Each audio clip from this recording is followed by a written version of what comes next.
Siempre lo supieron. El New York Times ha soltado una bomba. Según el diario estadounidense, el gobierno israelí y los cuerpos de seguridad e inteligencia del país hebreo siempre supieron del plan que orquestaba Hamás para atacar su territorio. Lo sabían desde un año antes del ataque. Esto ha revelado el escándalo destapado.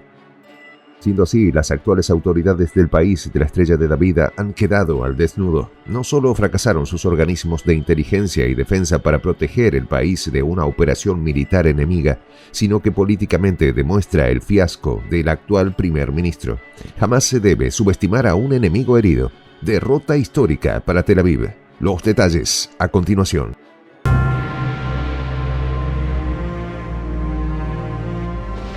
Voz de la Patria Grande.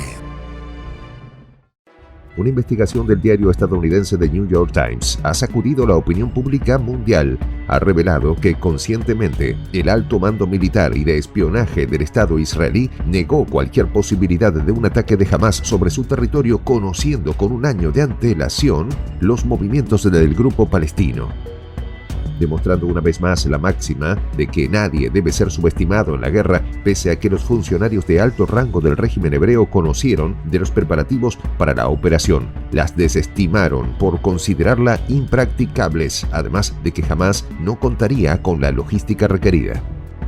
El documento de unas 40 páginas al que los funcionarios de inteligencia del país hebreo dieron el nombre clave de Muro de Jericó desglosa parte por parte con lujos de detalles las características de la operación planeada por Hamás. En efecto, la operación arrojó un saldo de 1.200 personas fallecidas. El dominio de Benjamín Netanyahu en los últimos decenios en la política israelí se fundamenta esencialmente en la promesa de sostener al país seguro y estable. Bajo esa prometedora visión ha convencido a los ciudadanos del país hebreo de la necesidad de su permanencia en el poder. No obstante, Palestina se encargó de aguarle la fiesta.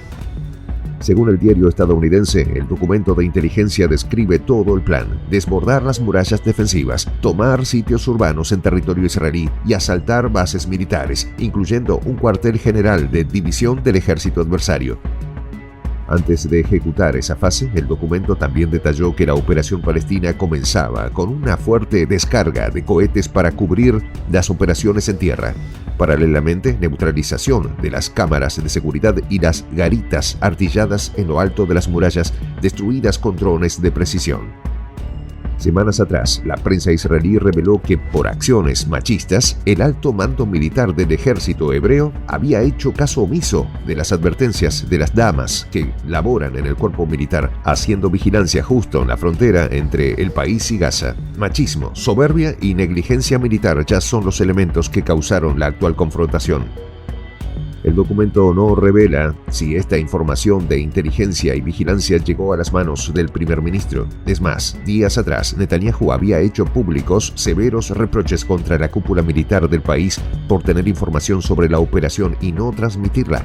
Un reproche que ha agriado el ánimo político en el país. El diario estadounidense enfatizó que el documento circuló con amplitud entre los líderes militares y de inteligencia israelí, concluyendo los expertos y planificadores castrenses en que el plan supera las capacidades logísticas de Hamás. Es más, taxativamente el documento corrobora que funcionarios y asesores no dieron validez al plan que se cocinaba en la franja.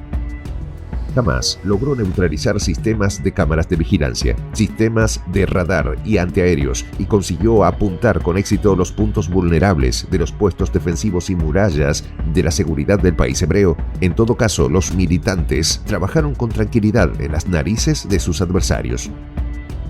No olvidamos lo que pasó. Habrá un momento adecuado para exigir respuestas y rendición de cuentas, afirmó el coronel del ejército israelí retirado Ron Sharf, entrevistado por la BBC. Los ciudadanos están dispuestos a ir al frente y después pasarle una larga factura al premier.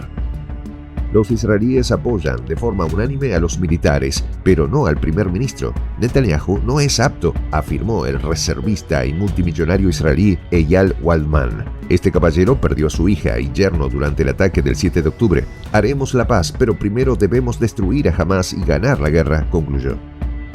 En los últimos 2 meses empezaron a enviar a aviones no tripulados todos los días, a veces varias veces al día, explicó una soldado del ejército de Israel apostada en la zona fronteriza con Gaza. Es decir, los comandos centrales tenían informaciones concretas de las actividades de Hamás previas al ataque. No las escucharon. Haaretz, medio israelí, reveló que la cadena de mando ignoró las advertencias de las mujeres del ejército por sexismo. En efecto, la unidad del Cuerpo de Defensa de Fronteras está conformada por damas. Estas consignaron informes donde advertían que en Gaza se planeaba una operación sin precedentes.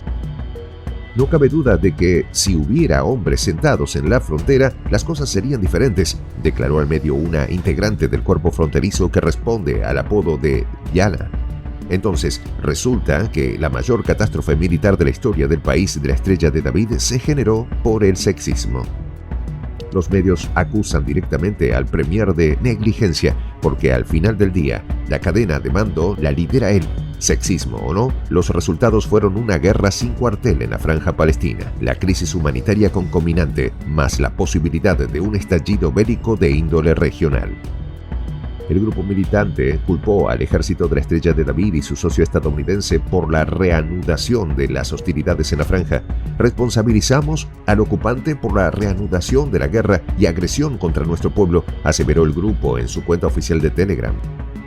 Siendo así, se sigue acumulando peligrosamente la ira del pueblo israelí contra sus autoridades, en especial el primer ministro, ya que independientemente que él no fuera informado por sus servicios de seguridad, como máximo líder político debe pagar las consecuencias de tal descuido.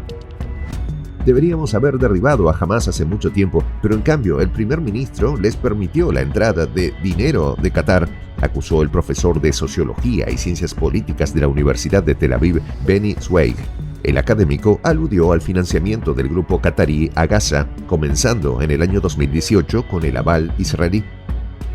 En los primeros días posteriores al ataque palestino, muchos israelíes, incluyendo las familias de los retenidos, se mostraron reacias a criticar al gobierno, apunta un reporte de CNN. No obstante, agregó la nota, eso ahora ha cambiado. Evidentemente, en la medida que más revelaciones van apareciendo, la credibilidad del gabinete gobernante y sus servicios de seguridad siguen disminuyendo en proporción contraria a la rabia del pueblo hebreo, que solo aumenta gracias al incumplimiento de garantía de la estabilidad nacional y la neutralización de los movimientos radicales palestinos. Fue un soldado valiente, pero ha sido primer ministro durante 15 años. Él tiene la culpa y tiene que irse. Creo que todo el país lo sabe y él también, afirmó Sigal Itzhak, ciudadana israelí abordada por la cadena citada. De esta manera no parece haber escapatoria para el líder del país. Según la prensa israelí, altos oficiales han reconocido que si el ejército hubiera tomado con seriedad las advertencias y hubiera reforzado su frontera sur, en especial donde las damas que conforman el ejército habían observado los ensayos del grupo palestino, se pudiera haber mitigado los impactos de la operación o incluso detenerlos por completo. El informe Muro de Jericó es un varapalo para el primer ministro. Los comentarios finales de New York Times son lapidarios.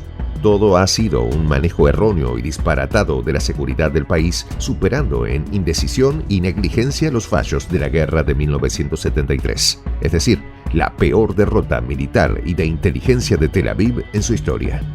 Soy el J, Juan José del Castillo, director del canal Prensa Alternativa. Si quieres ser parte de la comunidad de la Patria Grande, suscríbete a nuestro canal. Si es que quieres que te lleguen las notificaciones cada vez que subimos un video, activa la campanita. Si quieres apoyar a nuestro canal económicamente, puedes hacerlo a través de PayPal. El enlace está en la descripción del video. A nombre del equipo de Prensa Alternativa, me despido con esta expresión en el quechua milenario, Tupananchis Kama, cuya traducción es hasta volvernos a encontrar.